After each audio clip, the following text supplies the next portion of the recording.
So as we told you that today marks an important milestone in the life of South Africa's highest court. The Constitutional Court is celebrating 30 years since it was established back in 1995 at the dawn of democracy. It was created to uphold and protect the right of all South Africans. Over the past 3 decades, the court has handed down several landmark rulings, from abolishing the death penalty to advancing social justice. Newzroom Afrika's Vuyo Mvoko takes us through that journey of the Constitutional Court from its early days to the role it continues to play today. 1994, a landmark year for democracy in South Africa, where the majority of citizens were allowed to vote for the first time. It's the same year that a decision was taken to establish a new, much more representative court than the predominantly white and male judiciary of the time. The court would reflect the new nation in all its diversity, with its primary task being the interpretation, protection, and enforcement of the country's supreme law, the Constitution. Every single aspect was intentional and thought through, and you really get a sense of a nation at the time that really wanted to take, a break from the past and define the system for itself.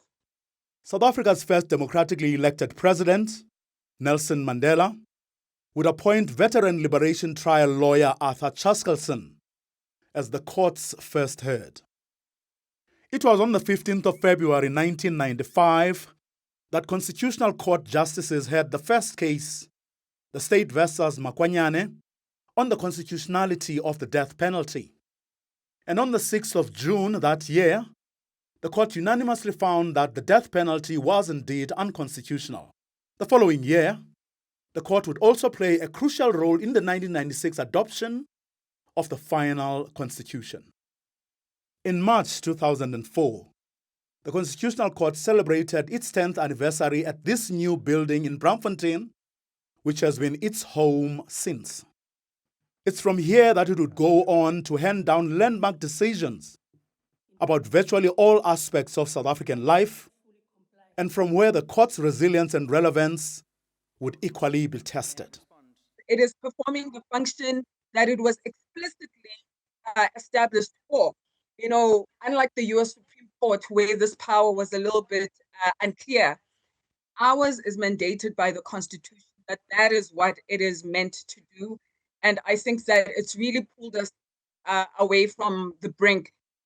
Since its establishment, 6 Chief Justices have been at this helm, each with their own unique legacy, from Chaskalson to his successor Pius Langa, Sandile Ngcobo to Mogoeng, and Raymond Zondo to incumbent Mandisa Maya, the first woman to ever take charge.